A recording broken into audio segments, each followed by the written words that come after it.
Good morning. It's a real privilege to have an opportunity to share our work with all of you this morning.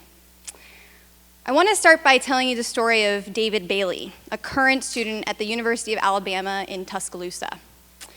When David arrived to campus his freshman year, he had already developed a strong interest and passion for international microfinance. What troubled David was why microfinance had grown so much internationally, but was barely existent in the United States. He couldn't understand how, in our country, the land of opportunity, it was possible that an entrepreneur trying to grow her business had so much trouble accessing even a small amount of capital from a local bank. So David set out to prove that he could make microfinance work in the United States. Then, in the spring of 2011, the Tuscaloosa-Birmingham EF4 tornado struck David's college town, killing 64 people and causing $2.2 billion in damage. In the aftermath, David met a local business owner named Ms. Rollins. This is a picture of Ms. Rollins' beauty salon after the tornado. When David met Ms. Rollins, she'd already found a new location to reopen her business, and she was looking for a small amount of financing to complete the construction. So David got together with his friends, and they decided they should raise a loan fund and make Ms. Rollins a microloan so she could reopen her business and generate income again for her household and her family. David asked everyone he knew for money. He went to his university, he went to local banks, local companies. He even asked his fellow students to donate. And at first, everybody said that their idea would never work. There's a reason why banks don't lend to these kinds of entrepreneurs in the US. But slowly and surely, in bits, $500 here, $1,000 there, David raised $17,000 in 1 year. At this time, he was 20 years old. With that money, he was able to fund Ms. Rollins' beauty salon, $3,000 loan for her to reopen her shop, and he found 4 other entrepreneurs just like her who needed a small amount of money to purchase a piece of equipment or complete a construction project. David's organization is called Forza Financial. Forza is a campus MFI, one of 15 in the United States. And a campus MFI is an organization founded by a student like David that offers a financial service, like a microloan, to the community outside the university, so somebody like Ms. Rollins. Each campus MFI is unique, so you can see they each have their own logo.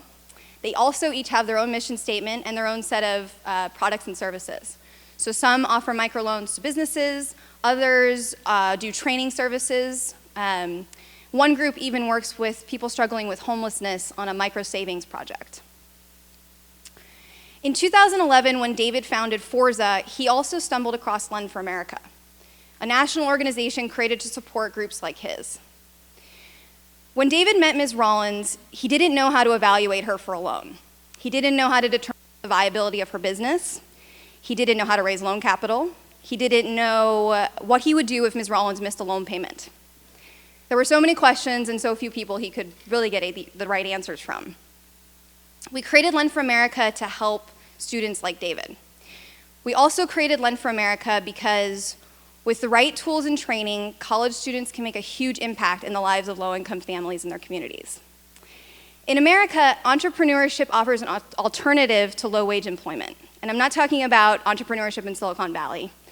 I'm talking about the cooks and cleaners, seamstresses, handymen, jewelry makers. These kinds of entrepreneurs have the ability to revitalize our economy from the ground up. But the truth is that they need help. They need access to capital to grow their businesses. They need to build the skills to manage their books. And they need access to customers who are willing to pay the prices that they deserve. You might be thinking, what do students have to offer these kinds of entrepreneurs? At 20 years old, really, how are they going to help the fellow landscaper who needs a small loan? But it turns out that students offer more than just cheap labor. It is true it's less expensive to start a student-run microfinance organization than one with full-time staff, and the low-cost business model is something we talk about as a value add to the microfinance industry in the US. But students are also creative. They take big risks, and they're willing to change things when they're not working. The best example we have of this is the Intersect Fund, a campus MFI created by students at Rutgers University in New Jersey. Students at the Intersect Fund created an online platform to allow for streamlined loan application processing. This means that their loan officers take an iPad into a business to accept loan application information, and somebody else in the back end can pull a credit report and analyze information more quickly. This allows for streamlined decision-making to move applications forward in the process. This kind of technological innovation is a big deal for US microfinance.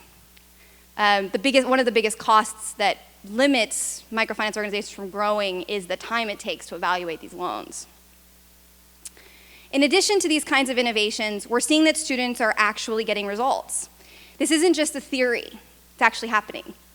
In the last year, we reached 500 students across 32 states with our programs from Lend for America, and our membership served 822 clients, made 238 microloans, and reinvested $376,000 into their communities.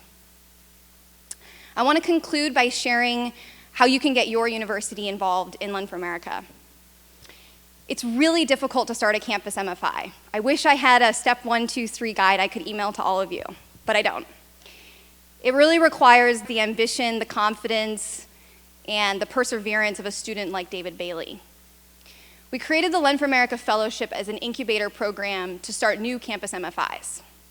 Students spend the summer with the founders of the campus microfinance movement, working at their full-time organizations. They get paid a $2,500 stipend, and we pay for all of their travel expenses. And at the end of the summer, they go back to campus with the skills and the confidence they need to launch a new organization in their communities. I hope that you'll share this website and this information with students you know who might be interested in applying for the fellowship. And lastly, I want to leave you with my email address and encourage you to reach out to me if you're interested in discussing how to serve the community next to your university. Thank you.